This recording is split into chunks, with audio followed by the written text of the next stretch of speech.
Estamos transmitiendo en vivo ya para los que están cerca, para los que ya están presentes. Buenas noches. Quiero contarles. Vamos a entrar en tema hoy, después vamos a constelar. Y después voy a ir introduciéndolos en un estilo de constelaciones que son muy importantes. Se llaman constelaciones de una palabra. Anótenlo por ahí, ¿eh? O también se llaman constelaciones de una frase, si uno entiende aquí que la palabra palabra no se refiere a una palabra literal, sino a la palabra pronunciada. Es una frase breve, ¿eh? Que tiene sentido en sí misma. Para hoy, 3 temas. El tema teórico de hoy lo vamos a dar ahora.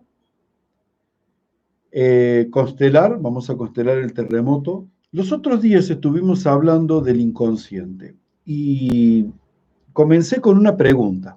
Comencé con la pregunta de, ¿es verdad esto de que todos somos uno? Y les dije que esa pregunta podía ser respondida por sí o por no. O sea, podía ser respondida como verdadera o como falsa, como benigna o como maligna.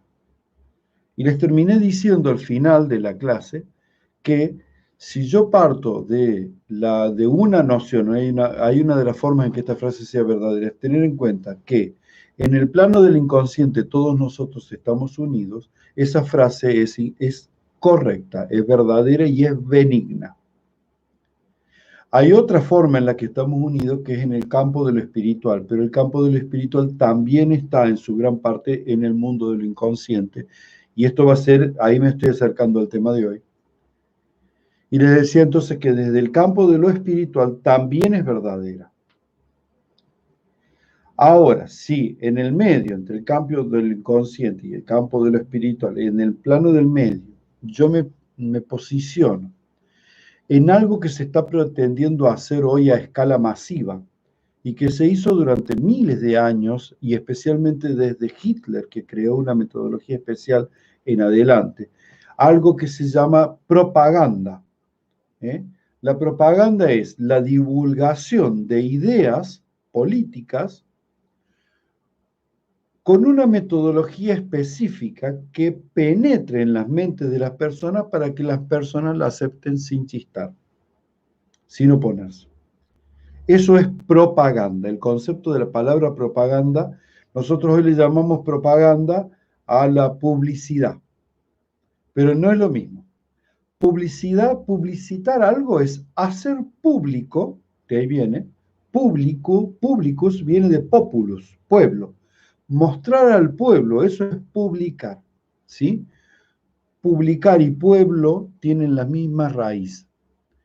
Hacer público algo para que me lo compren. ¿Eh? Voy a un lugar donde la gente lo ve, en la antigüedad eran las plazas, o estar a los gritos en la calle, todavía se usa acá en Rosario, por ejemplo, es tradicional, en esta ciudad muy de Rosario, las cornetitas, unas cornetitas que van a los cornetazos por la calle, unos señores que andan con una bicicleta con un canasto, no es un canasto, es una caja de vidrio que tiene un fueguito adentro, una garrafita con gas, un fueguito, y llevan churros calientes. ¡Qué delicia! Y la gente lo para y venden un montón. Los rosarinos son muy comedores de churros. En serio, en Córdoba comemos buñuelos, que es uno de los apodos que me ponen a mí cuando no me pueden decir Brunello, me dicen buñuelo. Buñuelos que son con la misma masa del churro, pero redonditos y con dulce de batata adentro. O pasa de uva también, o con una rodajita de banana, queda muy rico. Pero acá es los churros rellenos con dulce de leche. Una exquisitas. Se me hace agua la boca.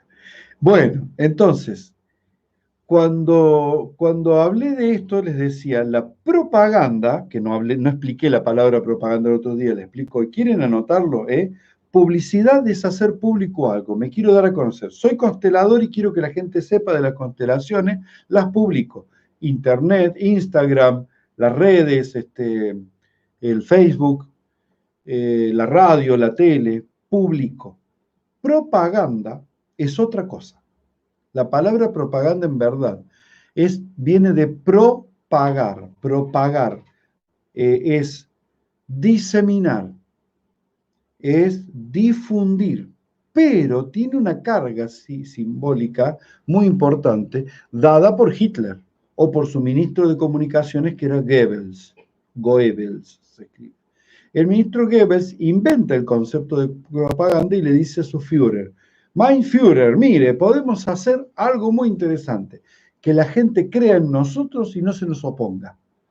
Simplemente tenemos que hacer un chamullo y entrar con toda, con mucha fuerza. Inventar la propaganda y utilizar la televisión recién inventada, con la radio que había sido inventada hace poco, para llevar adelante la propaganda. Objetivo de la propaganda, cambiar las mentes de las personas para que sin chistar obedezcan una ideología. De manera tal que todo el pueblo se vuelve una masa. Masa, con S, no con Z, una masa informe, indiferenciada. Y eso no es todos somos uno. Ese es el todos somos uno maligno. ¿Sí? Ese es el todos somos uno maligno, que es, por ejemplo, lo que se siente en la cancha de fútbol o de los deportes de cada país donde sean fanáticos, porque por ahí en Estados Unidos eso es el fútbol americano o el béisbol que convoca a las multitudes fanáticas. No hablo de la persona común, hablo del fanático, que se funde en la masa y grita y grita y grita y hacen la bola. Eso es masa. Ahí somos todos uno, pero desde la despersonalización. Entonces, la frase todos somos uno es valiosa cuando hablamos de una conexión profunda a nivel de lo inconsciente o hablamos de una conexión muy elevada a nivel de lo supraconsciente. A partir de ahí, derivé una explicación sobre lo inconsciente. Y hoy voy a volver a explicarla con variaciones, pero tratando de hacerla más clara. Pero le voy a añadir la comparación, voy a añadir la comparación de los procesos inconscientes con los procesos conscientes. Vamos a trabajar papel y lápiz en mano. La mente es la facultad de conectar con la realidad y de hacerla propia. La mente es la capacidad que tenemos los seres humanos y en algún punto la compartimos con los animales, aunque me voy a concentrar en el ser humano. La facultad que tenemos los seres humanos de conectar con la realidad exterior a nosotros y conocerla. Se habla de conocer, va claro hasta ahí, entonces, ¿no? Mente, la capacidad que tenemos los seres humanos de conocer la realidad. A eso se le llama mente. No confundan cerebro con mente. Cerebro es el órgano, mente es la función. Entonces, mente es una facultad, es una capacidad, ¿sí? Es una capacidad interna. A diferencia de los sentidos, que es una capacidad de conocimiento externa. Ahora vamos a ver, bien, entonces, ¿qué es conocer? Conocer es, de alguna manera, unirme a las cosas y traerlas a mi interior, de una manera no física. Traer el mundo externo, que es físico, a mi interior, de una manera no física, vale decir simbólica. Eso es conocer. ¿Sí? Conocer está relacionado con lo verdadero y con lo falso. ¿Qué es lo verdadero? Lo verdadero es todo aquello que, estando dentro mío, está en resonancia, en concordancia, vamos a usar esa palabra, en concordancia con la realidad física externa. Entonces, ¿cuándo un conocimiento es verdadero? Un conocimiento es verdadero cuando la imagen interior que yo tengo formada en mí, esta introyección, es concordante con lo que está afuera en la realidad material y física. O sea, son lo mismo, coinciden, punto por punto. ¿Sí?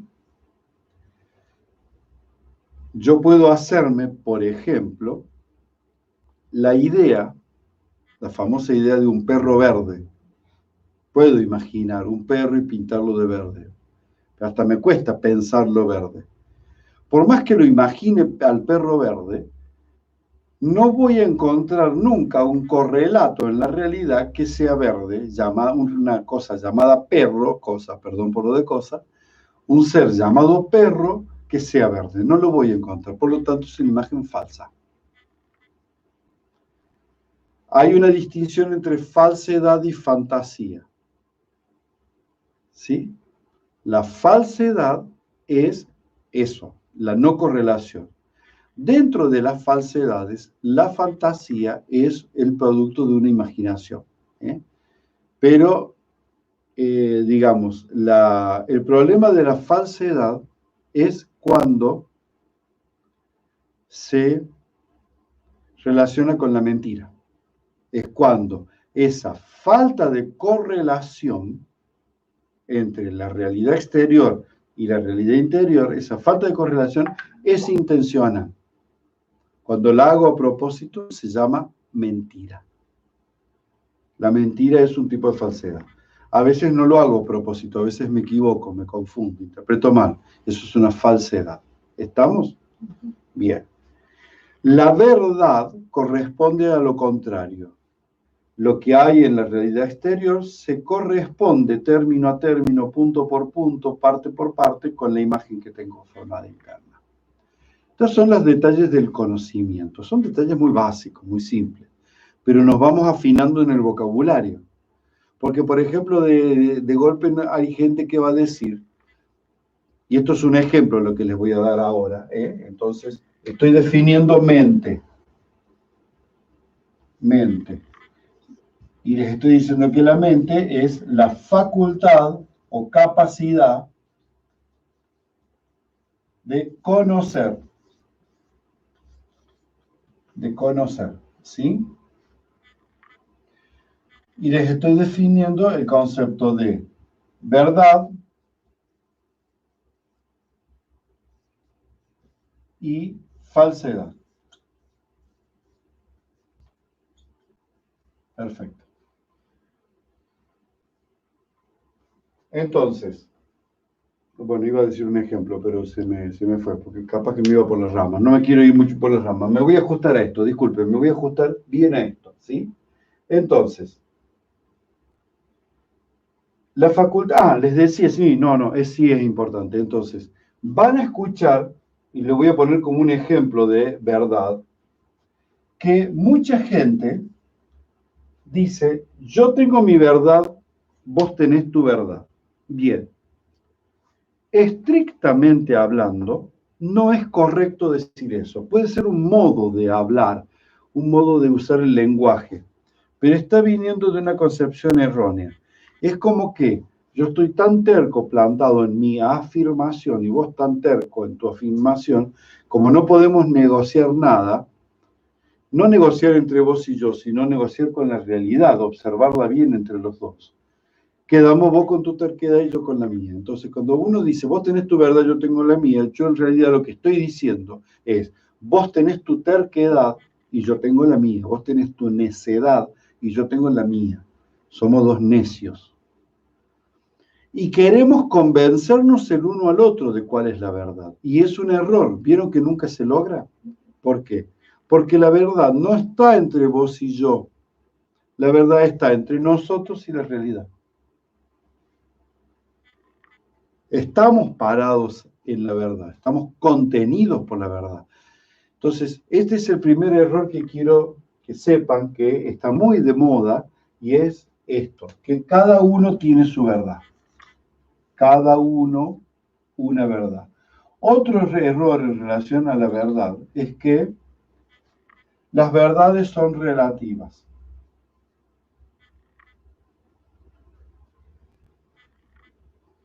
Las verdades no son relativas.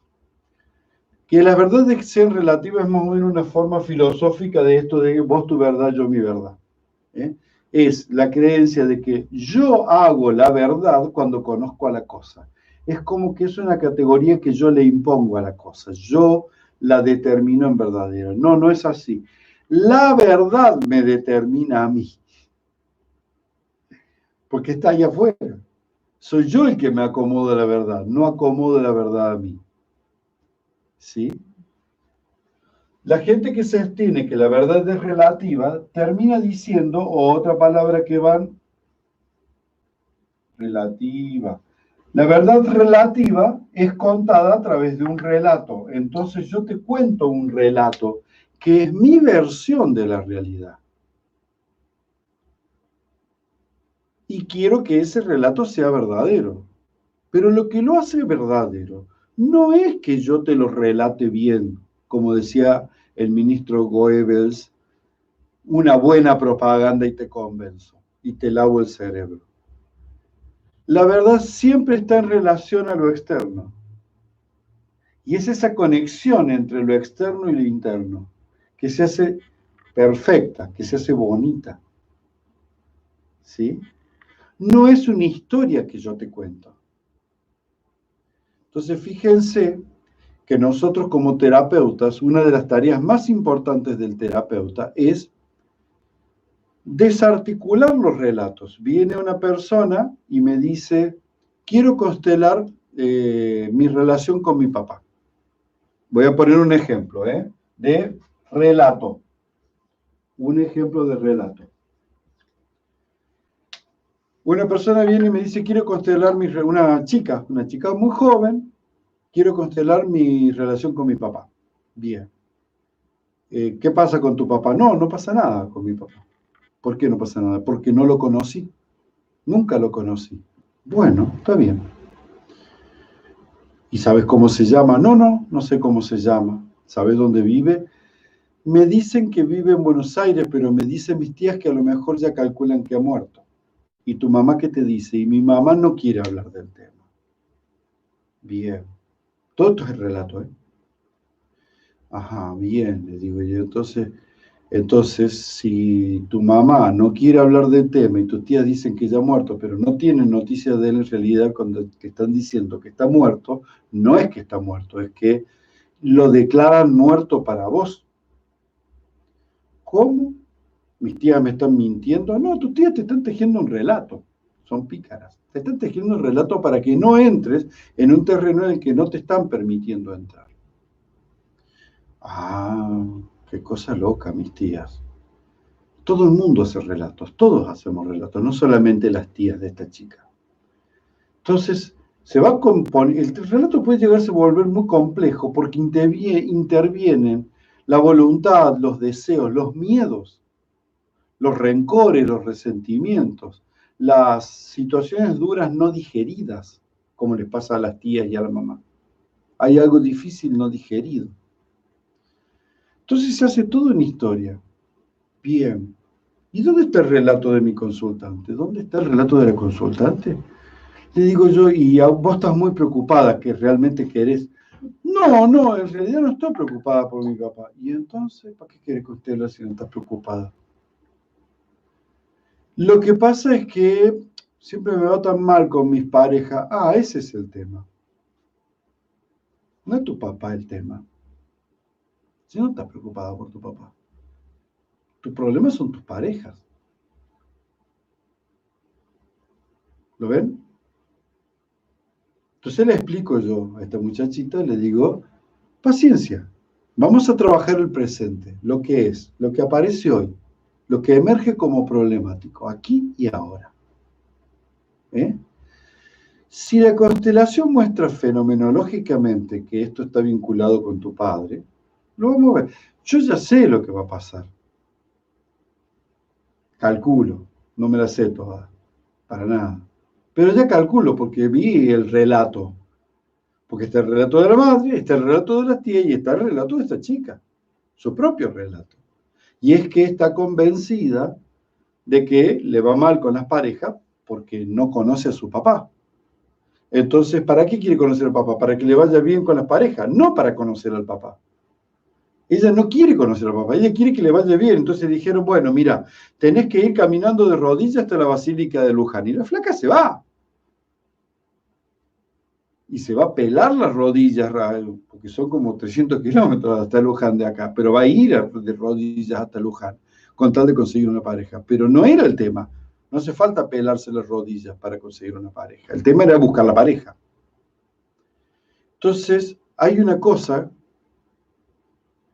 que hay que ver, por ejemplo, ¿no será que el problema no está con papá? Que el problema está con mamá.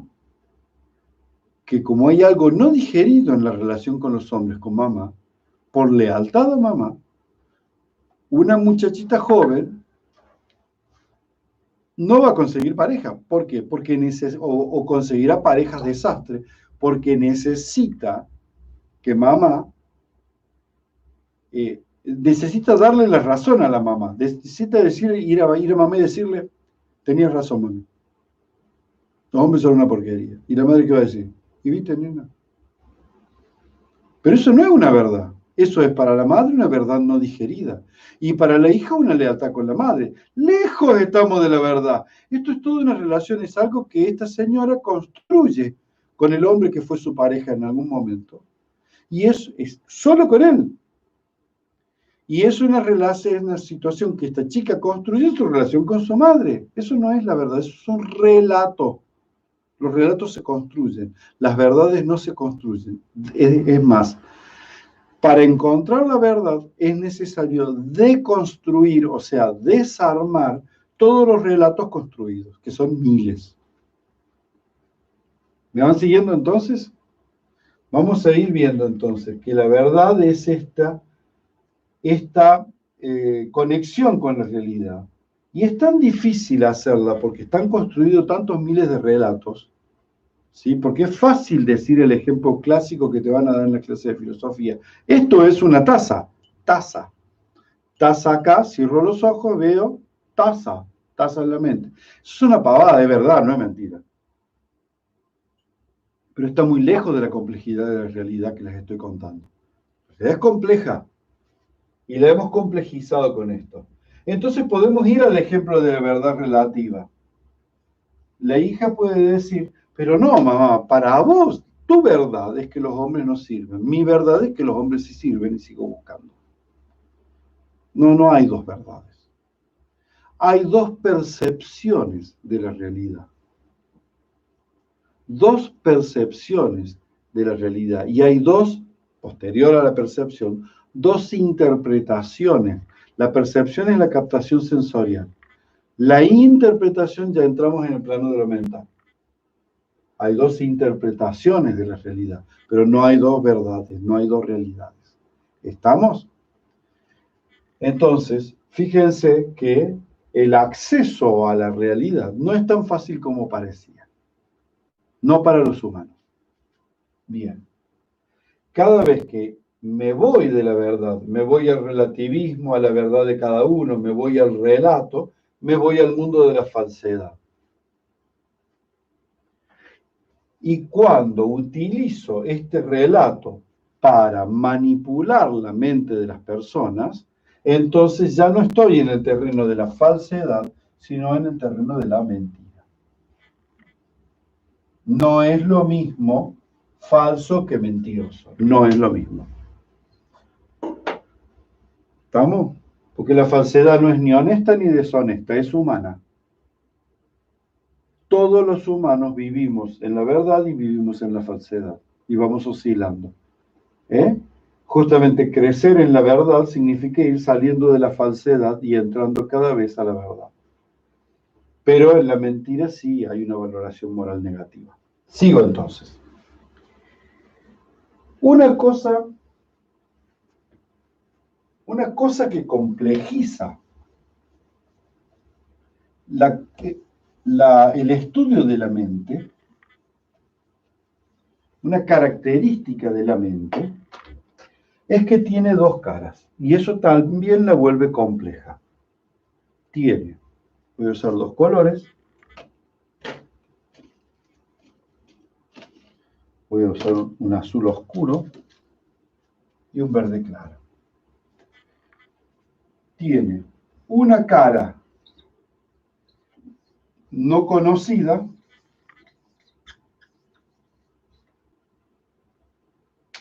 que le podemos decir también es una cara, es un lugar de no expresión, no expresada, no accesible. Le podemos llamar inefable.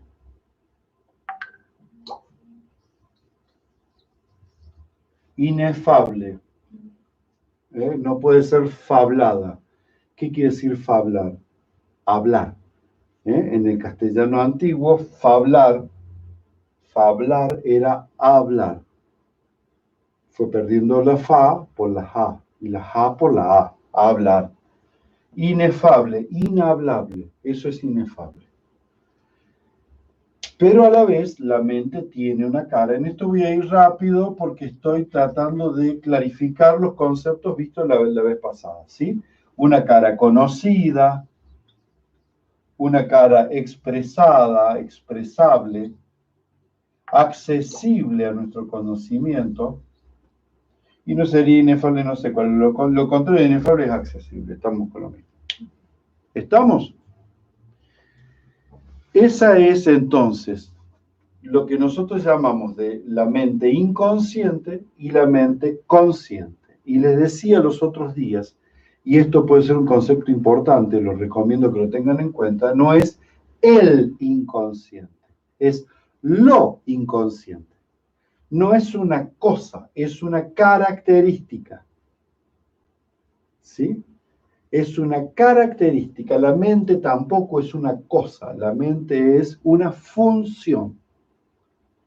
Entonces, la función mental de la persona tiene dos características contrapuestas. Tiene una gran zona no accesible y una pequeña zona accesible. ¿Estamos hasta ahí? Bien. Vamos sintetizando entonces. Y les contaba, la clase pasada, hace 2 semanas, que hay toda una historia en este descubrimiento. Y esto me interesa que lo tengan en claro, porque si bien no les voy a dar una cátedra universitaria, les voy a dar los principios que van a encontrar en cualquier cátedra universitaria. Lo que va a hacer un profesor universitario es rellenar estos principios que yo les voy a dar. Pero ustedes van a tener el esqueleto y tiene que estar claro en la mente de ustedes, ¿sí? Hay una historia. Nosotros los occidentales tenemos una costumbre, mala costumbre desde mi punto de vista, que se estableció desde, mira vos, cuando nos independizábamos los argentinos, les cuento a los chicos mexicanos que Argentina está por celebrar pronto su aniversario, sus 210 años, porque en el 1810 nos hemos independizado casi todos los países, como México, bueno, Argentina, ¿sí? Para esa misma fecha, en Europa, un señor llamado Augusto Comte elabora los principios del positivismo y echa por tierra todo lo anterior. Y elabora un concepto, una definición de concepto científico que le ha hecho mucho daño a la ciencia, porque la constriñó, primero que la dañó al validarla como el único modo de conocer posible, como el único modo válido o evolucionado, ¿sí? Y después le hace daño a nuestras concepciones mentales, porque esa concepción válida es muy estrecha, es lo racional. Entonces, quiero contarles una historia. Lo consciente y lo inconsciente siempre se conoció. Nada más que hacia 1920, 1930, un alemán, Sigmund Freud, empezó a querer meterle a esta ciencia positivista, le quiso meter el concepto de inconsciente, que fue rechazado de plano. Freud fue echado, fue denostado, fue burlado. Pero hoy ya no se puede negar esto. Lo inconsciente existe. Y lo inconsciente es digno de ser estudiado. Hay mucho por estudiar en lo inconsciente. Entonces, de la historia, de la percepción o de la validación de lo inconsciente, les voy a contar una serie de etapas importantes, ¿sí? Una etapa de afirmación, una etapa de negación y una nueva etapa de afirmación. Es dialéctico, ¿sí? Entonces, durante miles de años, uno, etapa de afirmación. Sería afirmación o reconocimiento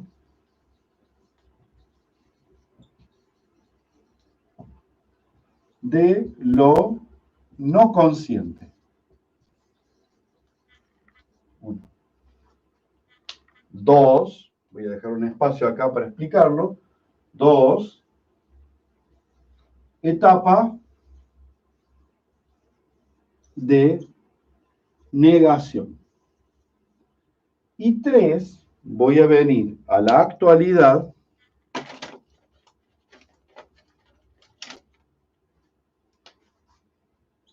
a una nueva etapa, nueva afirmación, nuevo reconocimiento.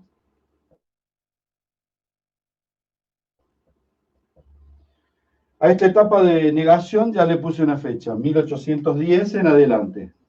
1810 en adelante con el positivismo.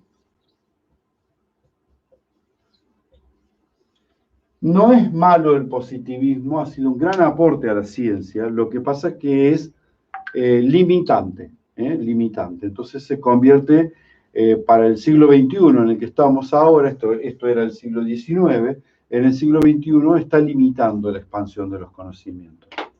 Bien. Etapa de afirmación o reconocimiento de lo no consciente, no le voy a poner fecha porque se pierde en la noche de los tiempos, porque tiene que ver con la aceptación de que hay fuerzas superiores al ser humano que le manejan la vida aunque uno no quiera. O sea, los seres humanos sabemos que somos libres y que podemos hacer lo que queramos hasta que no lo podemos hacer más. Como decía una frase que Jesús famosa le dice a Pedro, un día te vas a poner viejo, te van a atar una soga a la cintura y te van a llevar a donde no quiera que vaya. No había geriátrico en aquel tiempo, pero lo van a llevar a donde no quiere ir. Un día vas a estar débil y ya no vas a ser tan libre. Un día va a venir un virus y te va a enfermar. Un día va a venir un terremoto y te va a sacudir el piso y te va a dar cuenta de que un día se va a morir alguien que amabas y se va a estar en el cajón mirando y va a decir no somos nada. Y sí somos algo, pero ese algo es tan chiquito que parece nada. Entonces, esas fuerzas que eran, le vamos a decir, fuerzas de la naturaleza. Fuerzas de la naturaleza. Que intervienen dentro de nosotros y dentro de nuestras vidas de una manera desconocida para nosotros. Eso es parte de lo no consciente. Son las fuerzas que hacen que florezcan las flores, se les va a dar el nombre de hadas. Son las fuerzas que hacen que nazcan los honguitos en el piso y se les va a llamar gnomos. Son las fuerzas que hacen que las nubes corran en el cielo y se le va a llamar ondina. ¿Ondinas eran? No, no eran ondinas. No me acuerdo cómo eran los espíritus del aire, me olvidé. Ustedes me lo van a recordar por ahí, el que sepa. Fuerzas que están en la vida. Todo está manejado por estas fuerzas no conscientes y que afectan a mi vida. ¿En qué etapa de la conciencia humana estamos? Estamos en la etapa violeta. Ahí nace la magia, ¿se acuerdan que les había dicho?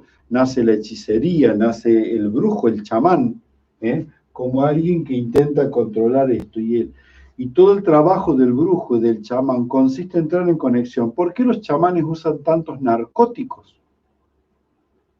hongos, flores, distintos elementos, sapos, que te sacan del estado ordinario de conciencia y te llevan a un estado alterado de conciencia, porque hay que entrar en estas zonas de lo no conocido, y nuestro cerebro no da para entrar, nuestra mente no da.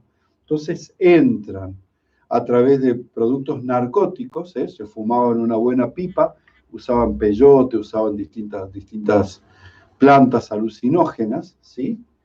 Y salen del estado de conciencia y entran como una especie de sueño lúcido, de sueño consciente, y ven realidades extrañas, dialogan con eso, vuelven y dicen, mañana va a llover.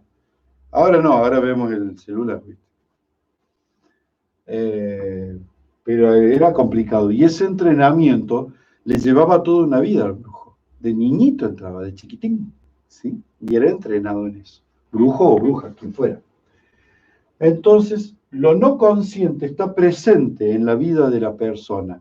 ¿Por qué? Porque el jefe, los guerreros que van a la guerra, las mujeres que quieren quedar embarazadas y no saben por qué no quedan embarazadas, todo ese tipo de cosas, la persona que se enferma no sabe por qué se enferma, va a ir a este experto en lo no consciente y lo va a consultar porque él no puede ver qué está pasando, por qué no quedo embarazada, por qué voy a la guerra y el otro me mata en vez de matarlo yo a él, por qué no encuentro animales en la época de caza si en la época de caza tienen que estar y no están.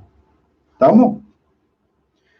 Más adelante se desarrolla, pega un salto, la conciencia azul, ¿se acuerdan? Pero después de la violeta venía la roja, con el dominio, con la guerra, donde las fuerzas de la naturaleza se convierten en los dioses. En la etapa roja, estoy usando cualquier color, pero bueno, los dioses del Olimpo, los dioses guerreros, ¿sí? Los dioses guerreros, ¿por qué? Porque me llevan a la conquista. Ya no son fuerzas de la naturaleza, son fuerzas que están al servicio de la pasión humana. Pero después también son inconscientes. Y también para conectar con esos dioses, ya van a ser privilegiada mucho el rol de la mujer. Ahí ya la mujer se vuelve como más importante que el hombre para esto. Son las sacerdotisas, las pitonisas, por ejemplo. ¿Sí? Las pitonisas. Bien. En la etapa azul van a venir las religiones. Las religiones, las grandes religiones que le llamamos hoy, tienen una característica importante. Algunas de ellas, casi todas, van a terminar creyendo en un solo Dios. Basta de dioses, solo uno. Allahu Akbar, dicen mis ancestros árabes. Allahu Akbar, ¿qué quiere decir? Dios es grande y no hay más. Es tan grande que no hay lugar para más dioses. Todo eso es falso. El cristianismo va a decir lo mismo. Solo Dios. El judaísmo también. Bien, bien. Hay otras religiones como el hinduismo que tienen multitud de dioses, pero siempre hay uno que representa el dios absoluto, Brahma. Brahma es la totalidad. Brahma es el dios que está por encima de todos los dioses. Y esos otros dioses que son seres divinos, son seres poderosos, pero como Brahma no hay. Ahora, ¿llego a Brahma? No, Brahma está muy lejos, llegó a los otros dioses. Son como jerarquías intermedias. Lo que nosotros llamaríamos, aunque no es exactamente el mismo concepto, pero algo parecido a nuestro concepto de arcángel. Parecido, no es lo mismo. Muchos de estos dioses, de hecho, Krishna, Rama, Vishnu, han sido humanos. La diosa Lakshmi, hay dioses masculinos y femeninos. Desde el punto de vista de que ya son masculinos y femeninos, ya vemos que no son la divinidad pura que no tiene sexo, ¿sí? Entonces, pero en las religiones siempre hay un Dios que es la totalidad, que lo abarca todo, aunque haya otros dioses por debajo. Esto es lo novedoso. A todo ese mundo que es no consciente, le vamos a llamar el mundo de lo supraconsciente. Este concepto no lo usé los otros días. ¿Quieren ponerlo? Todo esto es lo supraconsciente. Supra, por encima. Supra está en la raíz de la palabra sobre, por encima. Supraconsciente. Con una aclaración, lo supraconsciente es inconsciente. ¿Qué pensará Yahvé, Jehová? ¿Qué pensará Elohim, el Dios de los ejércitos? ¿Nos acompañará Elohim? Y no sé, pregúntenle al sacerdote. Entonces el sacerdote se va a poner sus túnicas, va a prender sus humitos y va a hacer sus rituales, ¿sí? Y va a conectar con realidades interiores, va a haber signos, cosas que pasan, va a hacer movimientos, va a consultar un sistema de testeo, por ejemplo, los Urim y los Tumim, que son sistemas de testeo, ¿sí? Y va a decir, sí, el Dios de los ejércitos mañana nos acompaña a luchar contra los cananeos. Vamos todos, porque hay una fuerza supraconsciente, no consciente, que nos está acompañando y dando cohesión. ¿Sí? No solo para la guerra, también para la nutrición. Entonces, esta divinidad superior a todo, en un momento les dijo a los hebreos que iban cruzando el desierto, no tengan miedo, solamente levántense y empiecen a marchar. Y yo los voy a nutrir. Coman todo lo que haya para ustedes y no guarden nada, porque mañana les voy a dar más. Y empezaron a llover panecillos del cielo, el maná, el alimento sagrado, el maná. Entonces, estas fuerzas raras, difíciles de manejar, solo la manejan los monjes, los videntes, los sacerdotes, los chamanes, que tienen las llaves de acceso a esos lugares desconocidos. ¿Ven que lo inconsciente existió siempre? Más adelante, tuvo mucho peso en el cristianismo, pero es más anterior que el cristianismo. Junto con estas fuerzas supraconscientes, benignas o acompañantes, están las fuerzas malignas, destructivas, los enemigos que están en contra. Entonces, fíjense, en toda la Edad Media se calculó que las cosas en donde las personas enloquecían o les iba muy mal en todo o tenían un ataque de ira, era porque les había entrado un espíritu. De hecho, muchísimas iglesias evangélicas de la actualidad han retomado aquel concepto y dice, tenés un espíritu de avaricia, tenés un espíritu de maldad, tenés un espíritu de venganza. ¿Qué están diciendo? Que hay una entidad no física, no biológica, una entidad de sustancia espiritual que se te ha metido en el cuerpo y te está obligando a hacer estas cosas. Por eso vienen y te agarran acá y te lo sacan. ¿Eh? Pero no lo puede hacer cualquiera, lo puede hacer un pastor, y no cualquier pastor. Tiene que ser un pastor muy entrenado. ¿Por qué? Porque son entidades malignas. Todo esto está en este mundo de lo no consciente. Todo esto, de este mundo de entidades malignas, ¿no? Es dado por tierra, echado por tierra, en el 1810 por este señor que les dije, Augusto Comte, un francés, que dice, esa es la etapa de la niñez de la humanidad, la etapa teológica, creer que todo es Dios, esto divino. Todo eso, esto lo larga por tierra y dice, ahora vamos a entrar en la etapa adulta, la razón, el razonamiento. Entonces se niega. Lo único que vale ahora es el razonamiento y la realidad positiva. ¿Qué quiere decir positiva? Esta palabra positiva se las tengo que explicar, porque no quiere decir buena. No es ni buena ni mala, no. Viene lo siguiente. Positum, la palabra positum en latín, ustedes conocen la palabra apósito. ¿Qué es un apósito? Una curita, medita Silvia, un apósito, unas gasitas, unas benditas que pongo en una lastimadura, un apósito. Apósito. Pósito quiere decir puesto. Un apuesto. Está puesto encima de. Eso es un apósito. Positum quiere decir puesto. ¿Qué es lo que está puesto? Esto está puesto delante mío, lo puedo observar, está en mi presencia, lo puedo observar. La realidad puesta quiere decir la realidad que se ve, que se toca, que se huele. Nunca olí mi celular, no tiene olor. Bien, eso. Entonces, positivo quiere decir La realidad es eso que está puesto ahí. Si no está puesto ahí, no es real. O sea, los veo a estas fuerzas de la naturaleza, veo a estas fuerzas supraconscientes que me dicen las religiones. No, no las veo, entonces no existen. Lo que no veo no existe. Da por tierra. Y si existe no me sirve para nada, dice Augusto Comte. Si llegara a existir no me sirve para nada, porque yo vivo muy bien sin todo eso. Entonces, yo lo que no puedo prescindir, dice él, es del razonamiento. ¿Cuál es el gran problema? Primero, que no todo lo real está puesto ahí. La realidad trasciende lo que está puesto como objeto material, ¿sí? Porque existe la realidad material. Y el segundo problema es que el razonamiento es uno de los modos de conocer. Y es bastante limitado. Es útil, pero no es perfecto, no es lo más, no es el único válido. Entonces son modos recortados. Recorto la realidad solamente a lo visible y tangible, lo que se puede tocar, y recorto la mente humana a la posibilidad de razonar. Y esto no sirve.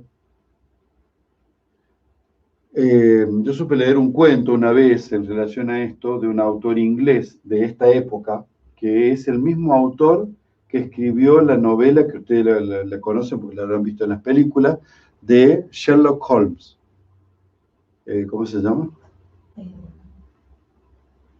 El autor de Sherlock Holmes. Googleen, se me fue de la mente. Es re famoso. Bien, este señor era un gran escritor. Cuenta un cuento donde una persona era ultra racionalista, si bien positivista total, hasta que un día se enamora de una chica y la chica se aburre. A cabo de los años era su vida, su mujer era su pasión, su vida, su todo. Pero ella vivía aburrida de este tipo que todo era racional. No había emociones, todas las emociones eran falsedades, fantasías, mentiras. Sí, pone Sherlock Holmes, autor.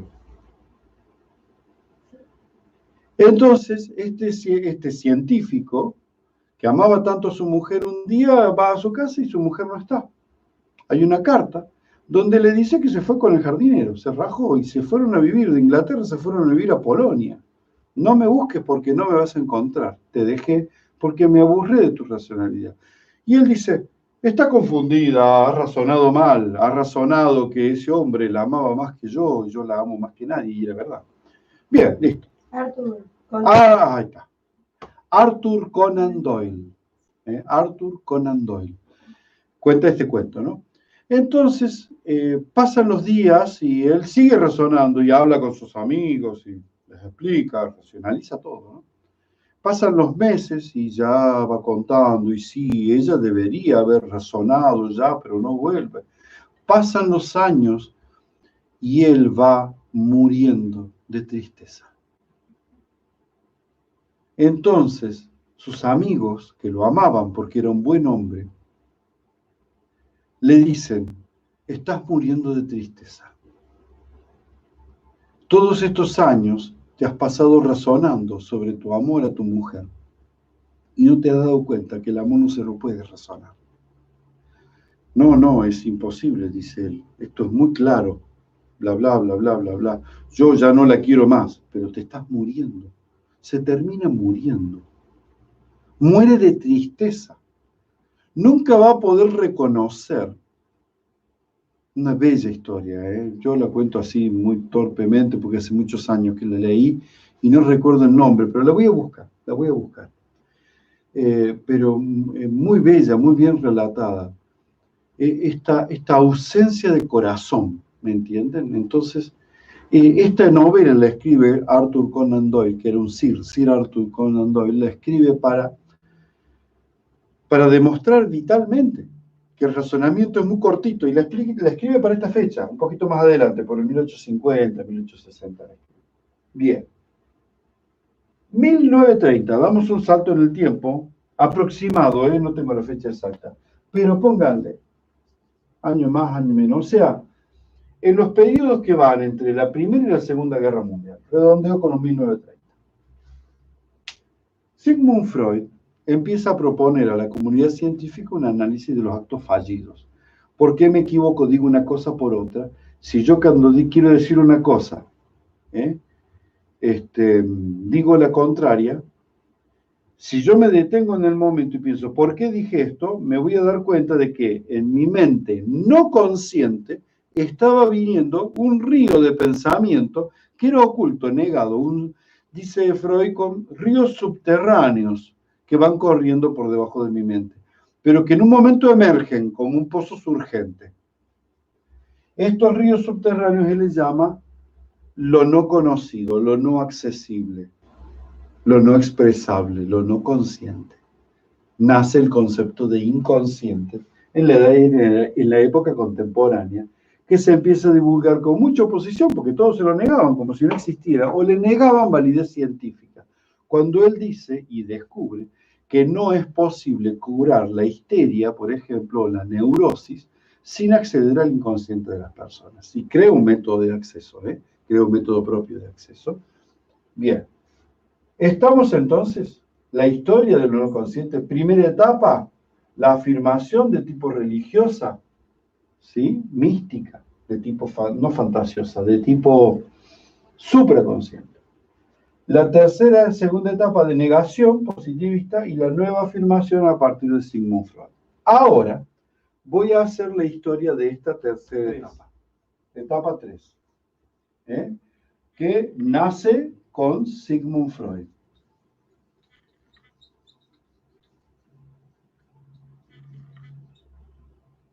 Freud se escribe así, Freud, se pronuncia Freud. Bien, de ahí en adelante, yo lo voy a sintetizar.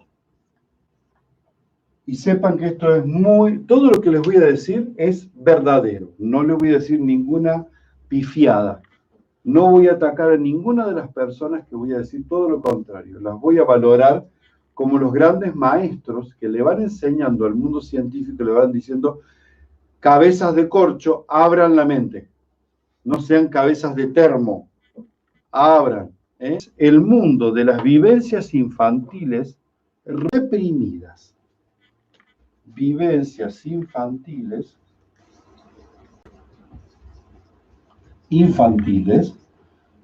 menos de 5 años, reprimidas. Qué malo, reprimida. No, no es una palabra mala. Reprimida, esta represión no solo no es mala, es necesaria.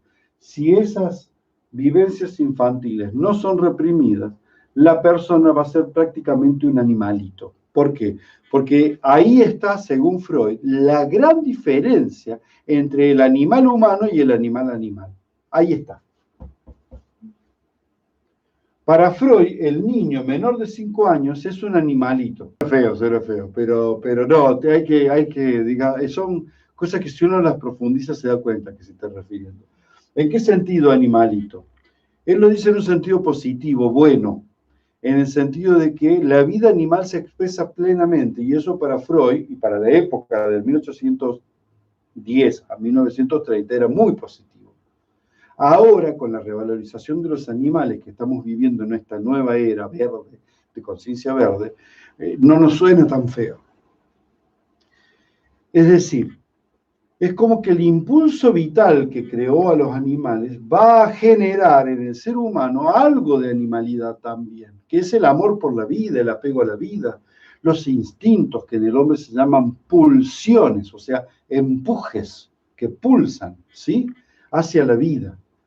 Todo eso hace que el chico sea egoísta, llorón, gritón, exigente, demandante, terco, caprichoso, que se pelee con los hermanos, todo ese tipo de cosas, que se enoje con la mamá porque la mamá no hace lo que él quiere. Todo eso, cuando haya pasado una etapa que se llama complejo de Edipo, va a ser reprimido. ¡Plac!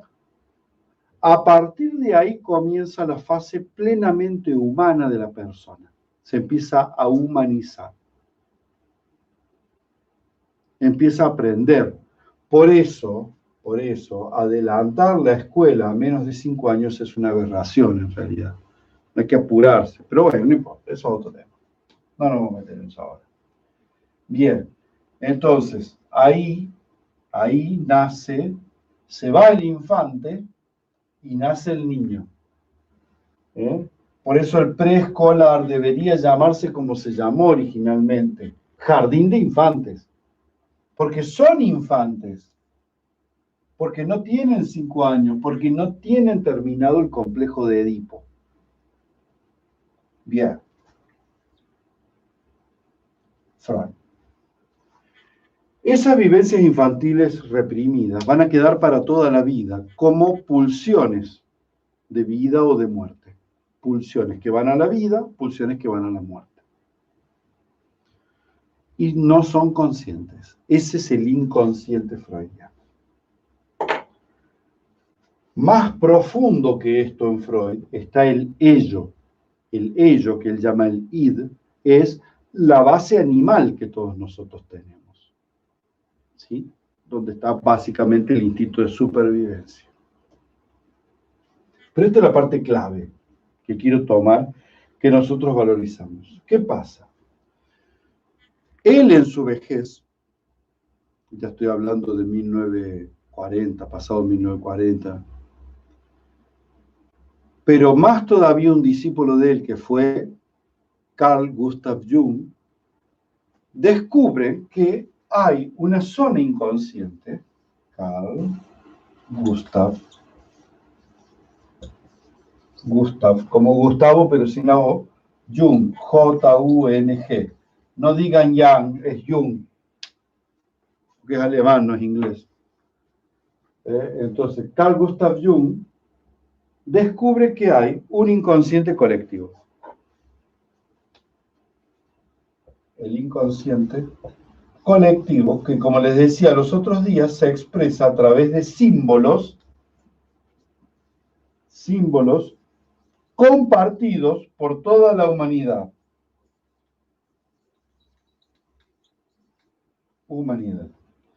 Símbolos compartidos por toda la humanidad.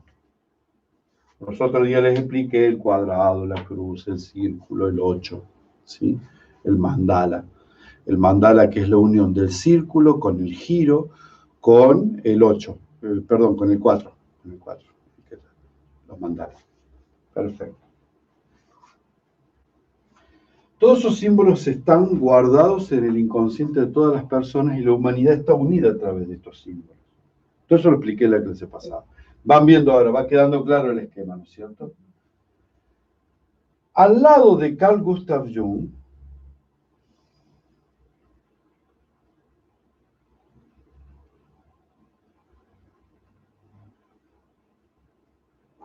bueno, están otros, pero no me voy a meter en Adler, lo voy a dejar ahora. Para no cometer inexactitudes tendría como que repasar algunas cosas. Voy a dar un salto adelante en el tiempo y voy a venir a la década de los 60, 70. ¿Sí? Y voy a ir a la psicología estadounidense en general. Voy a hablar de la psicología cognitiva. Estados Unidos. Salgo de Alemania y me voy a estos que son mucho más racionales. Acá hay muchos, esto es una escuela ya. No hay un autor... hay varios autores importantes, algunos de ellos están vivos, todavía son hombres mayores y muy sabios. La psicología cognitiva dice que en lo inconsciente no es todo esto. Todo esto dice que no sirve para nada, no tiene valor terapéutico para ellos, es un dato, información que no sirve. Dicen que no puede demostrarse si esto es verdadero o falso. Creo que están equivocados cuando dicen eso.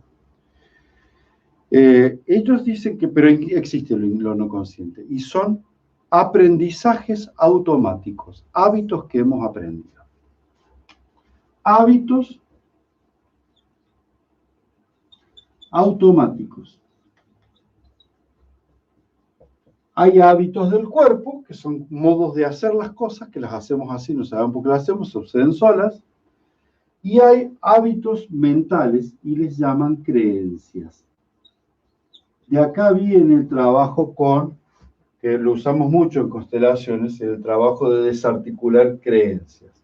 Es re difícil desarticularlas porque no sabemos en qué creemos. Están tan metidas en nosotros. Nos damos cuenta cuando ya son viejas. Cuando viene la gente joven y se enoja porque los mayores tenemos esas creencias y nos dicen, esto no sirve. Entonces podemos reconocer, por ejemplo, las creencias relacionadas con el machismo, con el patriarcalismo, creencias viejas. Nos damos cuenta cuando alguien viene y nos dice, pará, esto no está bien, la esclavitud, el esclavismo, todo ese tipo de cosas, nos vamos dando cuenta de a poco. Pero estas cosas van a ser los campos mórficos, en un lenguaje más contemporáneo todavía hablamos de campos mórficos, sí, exactamente. Entonces, todo esto está en el sonno inconsciente para los cognitivistas. Creencias, costumbres, hábitos, ¿sí? Van viendo la evolución, ¿no? Y la diferencia. Nosotros vamos a ser muy prácticos en esto. Todo esto vale para nosotros. No hay oposición. Entre estos se sacan los pelos, ¿eh? Entre los tres estos se sacan los pelos. Y ahora voy a añadir algo que por estos tres, no tanto por esto, pero en general, por estos tres, es denostado, es atacado, es burlado. O sea que continuaría aquí abajo, ¿sí? Continúo allá abajo. Ahora sí me voy a atrever a darle dos nombres, porque si ustedes ven algo de estas personas, quiero que los tengan en cuenta y los recomiendo, ¿sí? Si hablamos de personas, si hablo de corriente, se llama psicología transpersonal. Transpersonal. ¿Por qué la voy a nombrar? Transpersonal. Transpersonal, que va más allá de la persona individual. ¿Por qué la nombro? Porque está muy relacionada con lo que hacemos nosotros. Por eso. Entonces, voy a darle dos nombres importantes. Un estadounidense que vive todavía, Ken Wilber, que vive y tiene para largos años. Ken Wilber. Y un español que lamentablemente fallece muy joven, que es Antonio Blay. Antonio Blay. Si quieren anotar el segundo apellido, Blay Foncuberta. Una maravilla. Una maravilla. Para mí, lo más. Un maestro de la vida, un maestro del espíritu. Ken Wilber me gusta mucho, pero es muy intelectual, tiene otro tipo de análisis, pero me gusta mucho, mucho, mucho. Son tipos que abren hacia lo nuevo. Ken Wilber es el responsable, para que ustedes vean la trascendencia de esta gente, es el responsable de que hoy cada uno de ustedes que abre un lugar, un centro, un lugar, donde se enseña, se hace reiki, se dan cursos, se hacen barras, qué sé yo, se constela, le llamen como centro holístico. Este es el responsable de esa palabra, del uso de esa palabra para estas cosas. ¿Sí? Porque antes de él, lo holístico era una percepción completa del todo, no tenía el significado que tenía. Ken Wilber es el responsable de esto. Antonio Blay, como que no es yanqui, sino que es español, pasó sin pena ni gloria. Pero ¿saben quién es Antonio Blay? ¿Saben qué hacemos nosotros, Antonio Blay? El centrado. Fue en Occidente el maestro del arte de estar en el centro. ¿Qué tal? ¿Qué tal, maravilloso. Los discursos de él están en internet, están en YouTube. Hay que afinar el oído para escuchar, son grabaciones viejas. Son maravillosos, son maravillosos. Te llevan al cielo, te llevan a una meditación profunda, te va explicando todo eso. La psicología transpersonal vuelve a tomar el tema de lo supraconsciente, acepta todas las visiones del inconsciente y retoma el tema de lo supraconsciente, que es también inconsciente, que es la conexión con el todo, el holos, la conexión con todos, que lo marca Antonio Blay, la conexión con la vida como un río no personal, la vida no es personal, pero está viva y es consciente, la conexión con la conciencia del todo, la conexión con la divinidad. Estos le pierden el miedo a la divinidad. No se asustan de que se puedan criticar cosas del cristianismo, se pueden criticar cosas del islamismo, se puede criticar, pero eso es la construcción humana. La presencia de lo divino para estas personas está permanente en la vida de los seres y está en el mundo de lo no consciente, no es fácilmente accesible. Entonces, se retoma recién con la psicología transpersonal y se unen los dos polos. El concepto del inconsciente como algo propio del ser humano y el antiguo concepto de lo transpersonal, de lo que está con lo supraconsciente. Díganme si no es maravilla. Las constelaciones familiares, que son herederas de dos cosas, de dos corrientes importantes. De la psicología sistémica y de la fenomenología.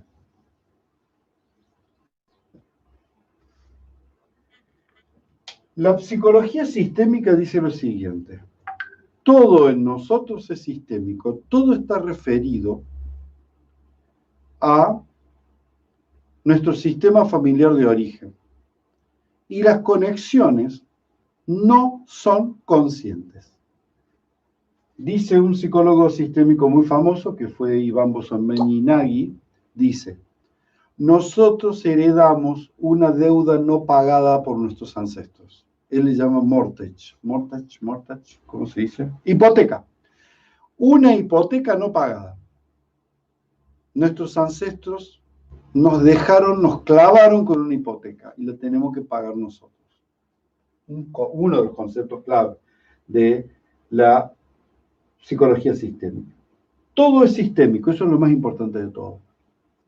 Nada es no sistémico, pero es no consciente. Entonces aparece el concepto de inconsciente sistémico y también aparece inconsciente sistémico y aparece otro concepto. No es solamente de mis padres, sino de abuelos, tatarabuelos, cuartabuelos, quintabuelos, sextabuelos. Se llama el inconsciente, díganmelo ustedes, transgeneracional. Transgeneracional.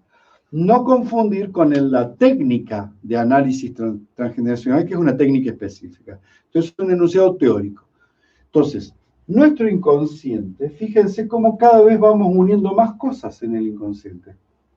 Está conectado con nuestro sistema familiar y con nuestro sistema ancestral. ¿Van viendo ahora la progresión? Todo esto lo tomamos nosotros. Nosotros no dejamos nada de esto de lado. Todo esto es cuando un terapeuta sistémico, como somos los consteladores, decimos inconsciente, decimos toda esta verdura de cosas. Una carrada de cosas ahí en el inconsciente. Y la fenomenología, otra de las ciencias influyentes en las constelaciones familiares, va a decir que la conciencia es la apertura a lo que es tal como es. Por lo tanto, sea que esto es consciente o es inconsciente, yo estoy conectado. Mi conciencia existe porque existe un objeto. Y este objeto pasa a ser un objeto, deja de ser una cosa y pasa a ser un objeto porque conecta con la conciencia. Son inseparables. De manera tal que hay objetos que son cosas positivas, como decía Comte, pero hay objetos que no son cosas, son principios abstractos. Y hay otros objetos que no son principios abstractos, son entidades o seres del mundo de lo espiritual.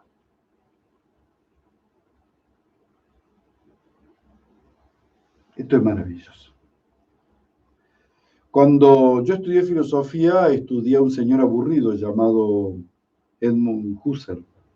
Pero después las cosas de la vida me llevaron a conocer a una chica maravillosa que murió mártir, fue asesinada en los campos de concentración de Auschwitz, en Polonia. Ella era alemana, judía, por eso la mataron. Se llamaba Edith Stein. Edith Stein. Stein, se escribe con él. Stein. Edith Stein se hizo monja, se convirtió al catolicismo, se hizo monja, igual la mataron. Una filósofa grandísima, grandiosa. Y gracias a ella me doy cuenta, porque ella lo dice, de que Husserl era un hombre de una profunda vivencia espiritual interior. Nada más que se estudia su faceta racional, como si se pudiera dejar de lado, ¿no? Qué pena. Bueno, listo, son detalles de la historia, ¿no? Qué lindo que es todo esto. Entonces, para nosotros, para la fenomenología, lo inconsciente es eso que está en mi conciencia a la espera de ser conocido. Qué hermoso concepto. Lo inconsciente es aquello que está en mí. ¿Cómo sé yo que está en mí? Porque está produciendo un efecto. Entonces Husserl dice, ¿qué efecto está produciendo esto en mí? Dejo de pensar teorías, religiones, creencias, dejo, y me abro a lo que es, a lo que está presente en mí. Pero no solo lo que está presente ante mí como un objeto material, sino, escúchenme bien, esta palabra que es bien de la fenomenología y es muy nuestra. Me abro a la vivencia. A la vivencia. Y hay muchas vivencias. Hay la vivencia del objeto, el objeto llamado taza, mejor vivencia de lo que hay adentro, que aunque está frío está exquisito, es café. Me abro a la vivencia del café. ¿Cómo te explico el sabor del café si nunca lo tomaste? ¿Cómo te explico el aroma del café si nunca lo oliste? ¿Cómo te explico el sabor de la naranja al que nunca probó una naranja? Tenés que vivirlo. La vivencia. Conecto con la vivencia como un objeto de mi conciencia. Y en la vivencia van a entrar cosas tales como otra palabra propia de la fenomenología. Miren que les voy diciendo, ¿cómo se llama? La vivencia, la conciencia, el objeto, el sujeto, y ahora otra palabra propia de la. ¿Qué me pasa cuando en vez de conectarme con un objeto me conecto con vos? Te miro ahí, te tengo acá al frente.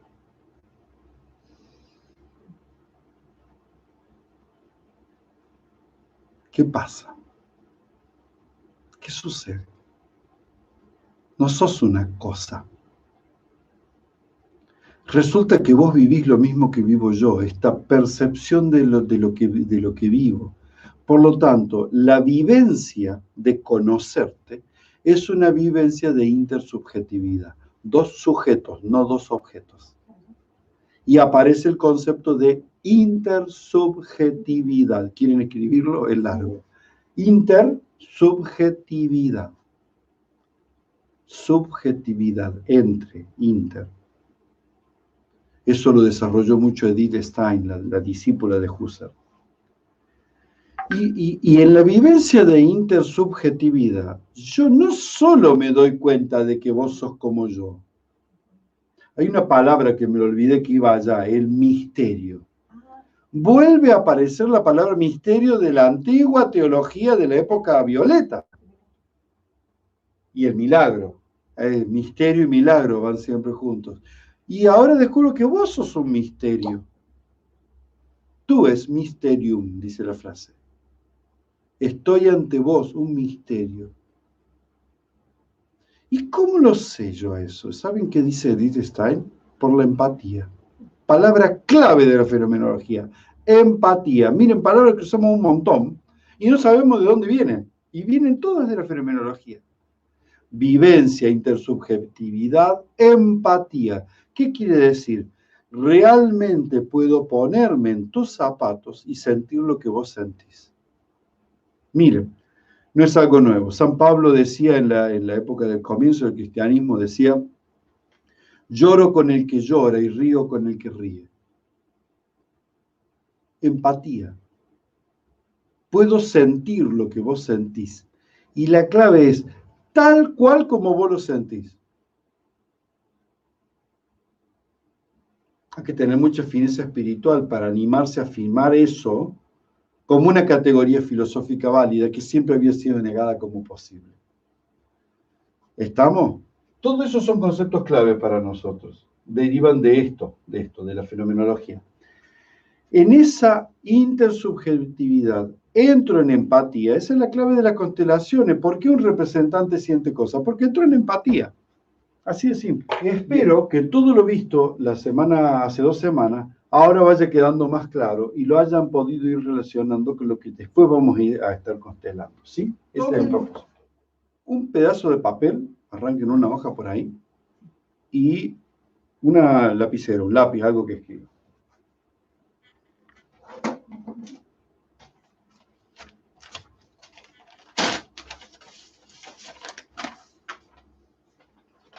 Vamos a trabajar. Vamos a trabajar con... Como es muy grande, le voy a cortar así tengo 2.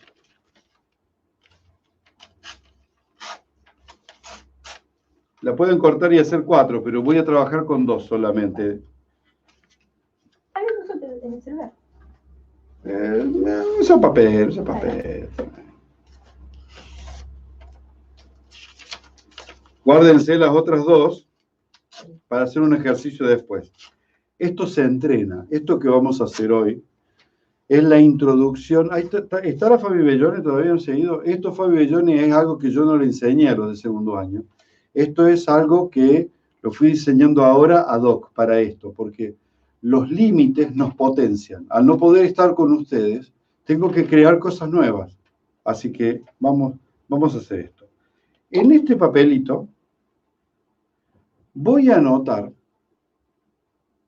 una palabra o un título de un problema que a mí, no a otro, le suceda en este momento. Por hoy lo vamos a hacer con nosotros mismos y le voy a pedir que lo vayan entrenando. Un problema que vos tengas, de cualquier índole, dinero, política, salud, vida familiar, hijos. No debe estar rápido, la tenés clara vos. Bueno, para que voy a hacer el mío, estoy muy concentrado en ustedes.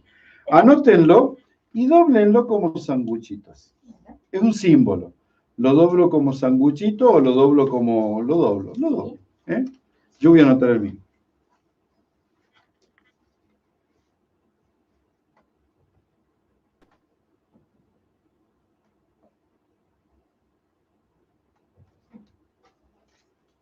¿Listo? ¿Ya lo tienen ahí? Dóblenlo, es un símbolo. Lo guardo y ya no lo pienso. Vamos a centrarnos. Voy a guardar este papelito. Yo lo voy a poner acá, cerca del corazón. Ahí queda.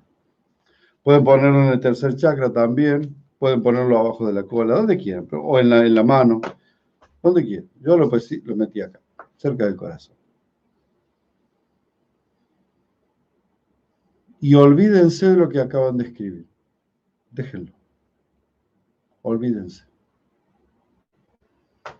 Dejen que el peso caiga a la cola, a los isquiones, los huesos que están debajo de la cadera, debajo de la cola. Siéntense así. Derecha la espalda, traten de no apoyarse. Que la cabeza no se levante, que la cabeza no se caiga. Sostengan esta parte hacia arriba. Y van a ver que la barbilla se hunde un poquito acá, se ajusta la barbilla. Pueden cerrar los ojos un ratito y bajen como si bajaran por una cascada por dentro del cuerpo a la zona del bajo vientre, o sea, debajo del ombligo. Ya me han escuchado decirlo, igual lo voy a repetir, es en el exacto lugar donde el bebé apoya la cabecita en el 9º mes de embarazo. Ahí, a ese lugar.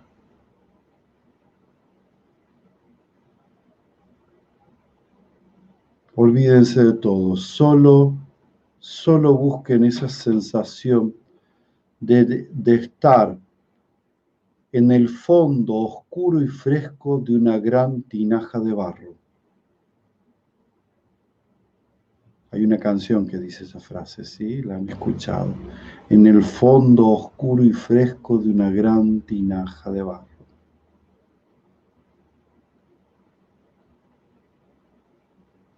Bajen ahí, a ese fondo oscuro y fresco. Y ahora esperen una palabra o frase muy breve, que pueden ser 2, 3 o 4 palabras, pero no más. Una palabra o frase muy breve, no un consejo, no una directriz, una palabra que aporte la solución o el inicio de la solución para lo que ustedes han escrito en el papelito plegado. Esperen.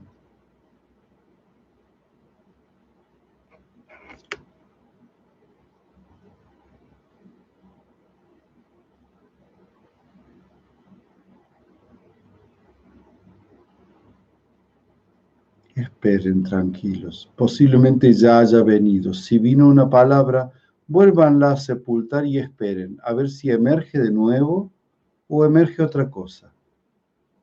Dejen todo deseo de lado.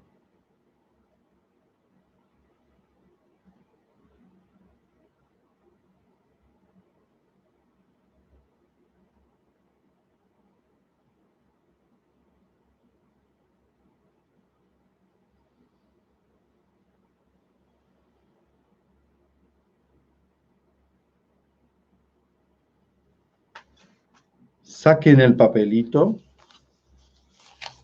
y aquí afuera del papel plegado, escriban esa palabra solo para ustedes. Nadie más la tiene que ver.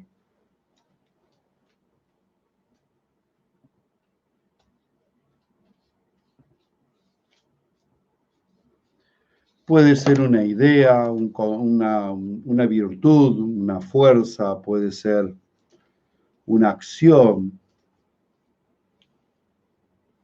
puede ser lo que sea. Escriban esa palabra que vino, que ustedes encontraron acá, en el fondo oscuro y fresco de una gran tinaja profunda. Ahora, como si fuera nuevo, vuelvan a abrir el papelito y miren lo que habían escrito antes. Y fíjense de qué manera esta nueva palabra responde a la palabra problemática que ustedes habían escrito. Tómense un tiempo. Si no se entiende, bajen otra vez al fondo oscuro y fresco con esto en la mente. ¿En qué se relaciona la palabra que el fondo oscuro me dio con esta palabra que yo había puesto? Y aparece una imagen, una idea, un principio para hacer. ¿Les ha aparecido un principio para actuar? Bien. Hellinger le llama a esto que acabamos de hacer constelación de una sola palabra. A la palabra que aparece como respuesta a lo que ustedes plantearon, le llama comprensión. Y al viaje nuevo interno que les va a dar cómo actuar esta comprensión, le llama intuición. ¿Cómo voy a actuar ahora? Dice él. Él dice, la intuición es una comprensión que me lleva rápido a la acción, que me dice cómo, no a la solución del problema. Escuchen bien, la comprensión consteladora es, así como es sistémica, es también progresiva, procesal. Es el inicio de un proceso, el primer paso de un camino de 1000 kilómetros. Vamos con otro papelito y lo hacemos de vuelta. Escriban otro problema en la medida de lo posible que no tenga nada que ver con este. No contaminen esta respuesta pura del espíritu. Guárdenla para irla viendo en estos días. Para ir viendo en estos días si esto responde. La guardo. Y escribo otro problema que no tenga nada que ver con el anterior. Bien distinto.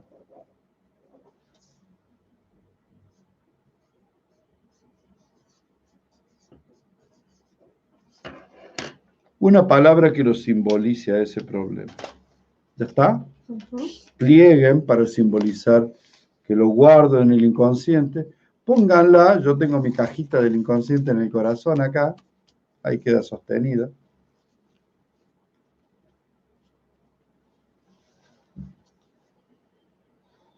Y bajemos, vamos al fondo con el mensaje acá. Me olvidé la palabra que escribí, me la olvido.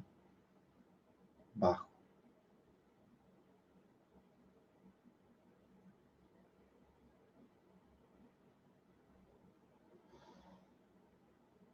Si emerge una palabra que no tiene sentido, que es una pavada, descártenla y sigan bajando más hondo todavía.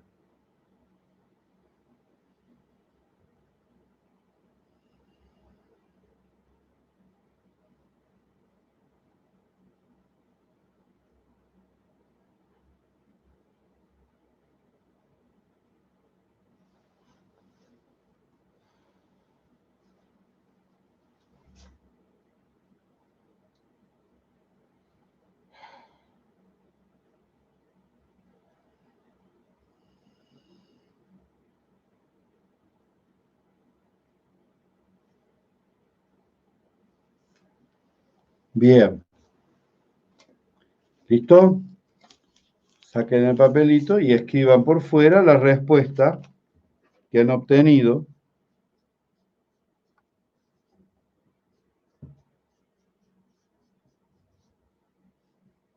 En el caso mío fue una frase de varias palabras.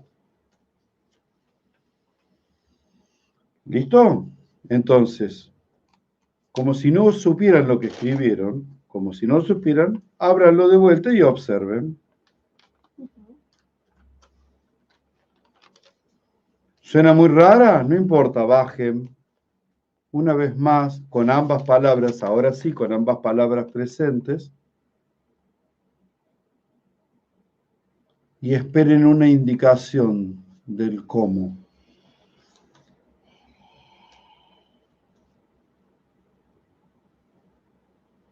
Y va a venir. ¿Ya está? Sí. Yo estoy tratando de sintonizar con ustedes para no acelerarme, ya que más se practica, más se penetra en los secretos. Hemos trabajado con el inconsciente. Esta palabra vino del inconsciente, de nuestro inconsciente, de tu inconsciente. Todas esas series de inconscientes están llevando a que el inconsciente no sea solamente una zona de cosas reprimidas, sino también de cosas olvidadas y un reservorio de sabiduría.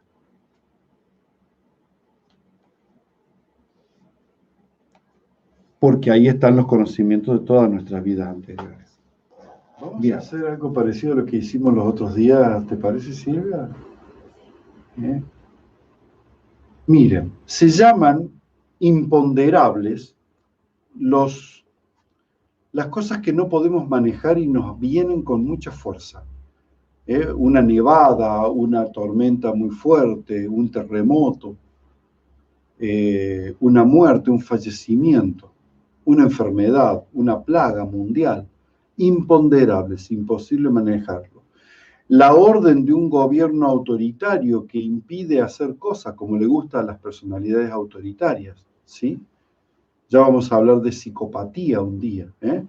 Vamos a hablar de la psicopatía para poder entender esto. David Hawkins definió un síndrome que ataca mucho a grandes gobernantes y él le llamó el síndrome narcisista maligno, así le llamó. Entonces, cuando un narcisista maligno ha tomado el poder de una nación, puede mandar a hacer cualquier cosa. Matar, destruir, cooptar, coimear, corromper. ¿Y nosotros qué hacemos? Nada. Nada, no podemos hacer nada. Eso se llama lo imponderable. Entonces,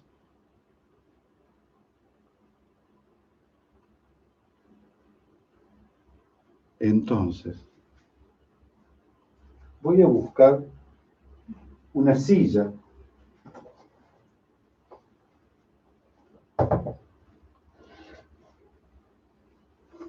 voy a definir hacia dónde está la vida.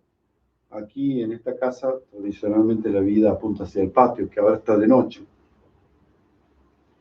Y entre el camino que elijo como mi presente, aquí, mi aquí y ahora, este lugar, y allá, el acceso a la vida como resolución de todo tipo de problemas, voy a poner en algún punto aleatorio donde yo tenga ganas el imponderable.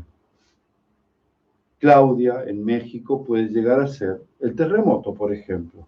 O quizás, con todo respeto lo digo, los miedos de tu mami o las angustias. Algo imponderable, algo. Y lo voy a representar con un objeto que voy a ponerlo acá. Miren lo que hice, un bollo con mis abrigos. Y lo voy a poner ahí, puede ser un cojín. Aprendí que cojín se dice allá, no se dice almohadón. Acá le decimos almohadones a los cojines. Puede ser un almohadón, una bolsa, un zapato, lo que sea. Y voy a entrar en mi centro, como recién, bajo ese fondo oscuro y fresco.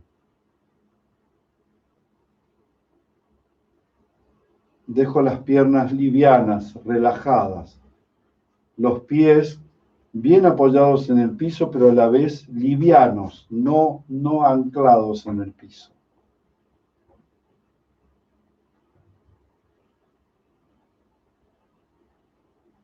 Abro los ojos y miro a la vida. La vida no es perfecta. Justamente, su maravilla consiste en el juego de las imperfecciones que van buscando su propia perfección. La acepto tal como es, con sus días lindos y con sus días feos, sus malas épocas y sus buenas épocas. Nos toca vivir una mala época, la acepto, porque también acepté las buenas épocas antes. Y ahora empiezo a avanzar, solo avanza el cuerpo, ¿lo sienten?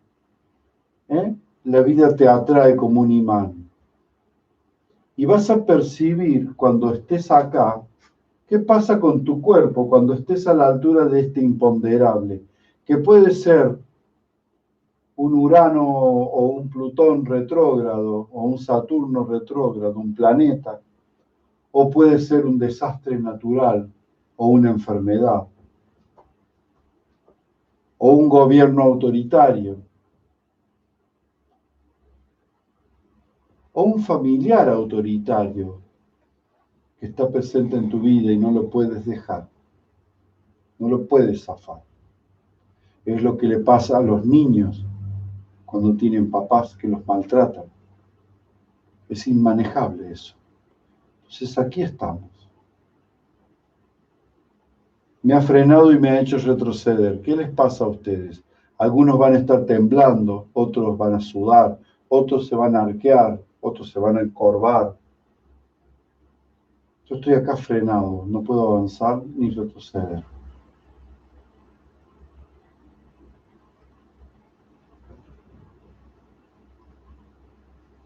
Solamente me concentro en la vida y en mi elección incondicional. Y voy a decir una frase que me ayuda a la elección incondicional. Pase lo que pase, elijo la vida. Y espero. No hago nada, Dejo que se mueva solo. Y ahí está el obstáculo al lado. No lo pierdo de vista, está presente, lo acepto. Pero digo mi frase, mi fuerza. Pase lo que pase, elijo la vida.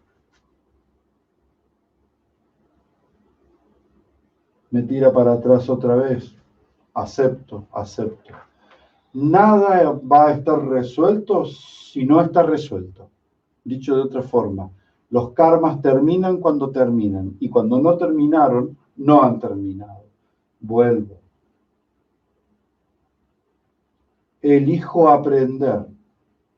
Elijo entender. Elijo aceptar. Miren. ¿Cómo viene la frase? Viene del fondo oscuro y fresco. De ahí viene la frase. No importa lo que pase, elijo la vida.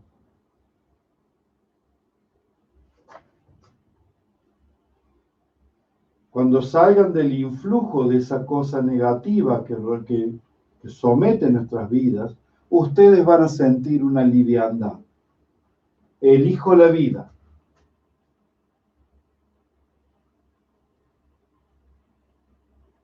No importa lo que pase, elijo la vida.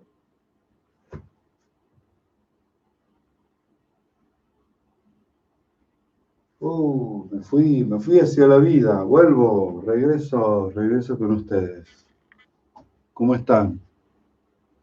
Bien. Chicos, yo les dejo el modelo, yo quiero de ustedes excelentes consteladores, no buenos, excelentes. En serio, los mejores, no mejores que los otros, los mejores que uno mismo. O sea, los hombres y las mujeres que se superan cada día, los que dan lo mejor de sí. ¿Puede ser? Yo quiero ese compromiso de ustedes. Entonces, entrenen esto, entrenen la constelación de una palabra, fuente de sabiduría de los más grandes sabios. Entonces, vayan practicando. ¿Por qué? Porque en la práctica se establece el cordón de plata, el antakarana, o sea, la unión entre el mundo de lo espiritual y el mundo de lo carnal, la unión entre lo no consciente con lo inconsciente, ¿sí? Y tengo temas maravillosos esperándolo para de acá a 2 semanas, ¿sería? ¿Sí? De acá a 2 semanas, ¿sí?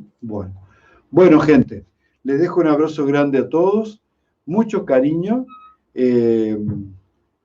lo mejor para todos, y como yo sé de muchos de ustedes, me animo a decirles esto. No deseo que les vaya bien, deseo que sigan aprovechando la gran crisis que estamos viviendo para crecer, crecer y crecer. Cuando no podemos crecer en lo exterior, crecemos en lo interior, que es lo que cada uno de ustedes están haciendo con seguridad. Sigamos haciéndolo juntos y creamos un campo mórfico. Un beso grande. Hasta dentro de 2 semanas.